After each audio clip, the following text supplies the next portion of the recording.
Hello, students. What a beautiful morning it is.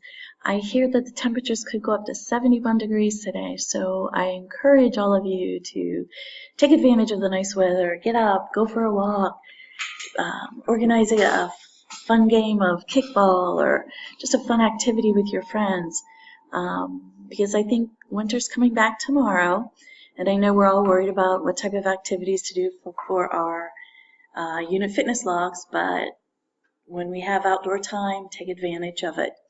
So what we're going to talk about today is our activity log, and the activity log is our weekly activity log. So, and each week, what you provide to me in your assignment, you will also document on your unit fitness log. So your unit fitness log, you'll be turning in at the end of the course, maybe about the third week before the course is over. But each week with your assignments, you are turning in just a weekly fitness activity log. And there's some confusion on what type of information or how to obtain that information for your activities. So I'm going to take a couple minutes and go through what information is required for your logs. So first of all, you always want to put the date. The date it's good to put on your logs because then you can track. Are you working out 3 times a week? Or are you only working out once a week? So by looking at your data, you can, maybe choose to increase your activity.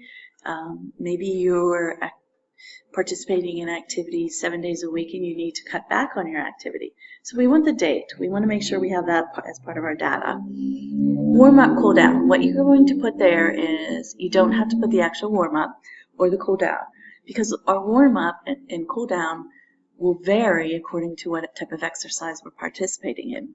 And each unit is really identifying what activity we're to be participating in for our fitness logs.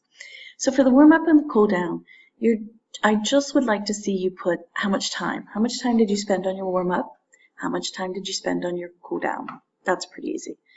All right, everyone seems to be doing okay with type of activity. Is it cardiovascular, muscular, or flexibility? Because we're dealing with those 3 types of activities throughout the course. An example is we just finished our sit and reach. So we know that involves stretching. So we would identify that to be what? What type of activity? If you said flexibility, you're correct. We have worked on our mile run. And what type of activity would you identify that to be? If you said cardiovascular, you're correct. So that's pretty much most everyone is really getting pretty good at identifying the type of activity. This is a description of the activity and the time. Okay, that's pretty easy. What type of activity are we doing? So in other words, we just did our sit and reach. So that's exactly what you would put for your activity. Sit and reach. How many seconds did it take you for your to perform that activity? When we did our mile run, of course, your time will increase. Now, where I find the intensity, some of you just don't put it at all. It is required for this assignment. So I thought I'd take a minute to go over how are you going to determine is your activity a more moderate activity or a more vigorous activity? And you want to make sure that your exercise level should be at a moderate or a vigorous activity in order for to reach maximum benefit for your body. So that's why that's important, and that's why we're learning how important that the intensity level is. So some things you consider is for your intensity is, are you trying to lose weight? Because the more intense your activity is that you participate in, and the longer you participate in it, the more calories you're going to burn. The more calories you burn, the more weight you're going to lose, as long as your intake of food doesn't overwhelm the amount of calories you're eating. But if you want to, if you're new with exercise, then you don't need to start out at moderate or vigorous. It's okay not to. you need to build up to a moderate or a vigorous type of intensity level, because if you don't, your risk of injury is greater, your muscles could become very fatigued or sore, and you could even burn yourself out. Because if you're not enjoying your activity, you will burn out. And so you don't want any of those to occur. So it's okay to, if you have to come in at a lower intensity level because you are new to exercise, that's okay, and I will accept that. You also, when you're deciding on what intensity level, maybe you need to decide, why are you doing it? Why are you participating in activity? Is it to improve your overall fitness? We hope that's a good reason. Is it to lose weight? Another good reason. Are you training for a competition? Are you participating in an organized sport? So you want to take into consideration, all those when you're deciding your intensity level. And you also want to be realistic.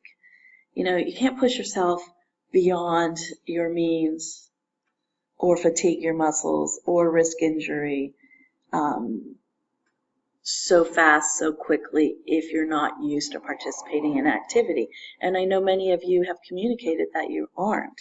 So you need to be realistic. If you can only walk 15 minutes, then you walk 15 minutes at a low intensity rate. If you continue to do that daily or 3 times a week, you will increase your intensity level. And you want to remember, fitness, it's a lifetime commitment. It's not something you just do for 3 weeks to lose weight. It's something you should really build into your lifestyle. So the last thing I want to talk about is, so how do we measure our intensity level? Well, there's 2 ways you can do that. One, very simple. How do you feel? You want to, what they say is your perceived exertion compares well with your heart rate. And what that means is how you perceive your activity, how your body perceives your activity is going to tell you your intensity level. In other words, a hard run for you might be a very easy workout for another person who's physically fit. Your heart rate, it's probably your best indicator. And we all know how to do that, beats per minute. We've all learned how to take our heart rate. If your heart rate is up, and when it's higher or increasing, that means it's increasing or higher than your resting heart rate. We've all learned how to do our resting heart rate. That's just when we are sitting around doing nothing, we have no activity, no movement. That's our resting heart rate. Is your heart rate during activity, is it increasing moderately or vigorously? And some ask me, can we use a heart rate monitor? Well, you can, but honestly, you just really need to learn to feel in tune with your body and your level of exertion. You will know, and again, during each activity, to stop, or during activity and take your heart rate, take your, using your pulse. That's the best indicator. Is it an intensity level? Is it very vigorous, or is it moderate? So I hope all that helps. I want to make sure that you all are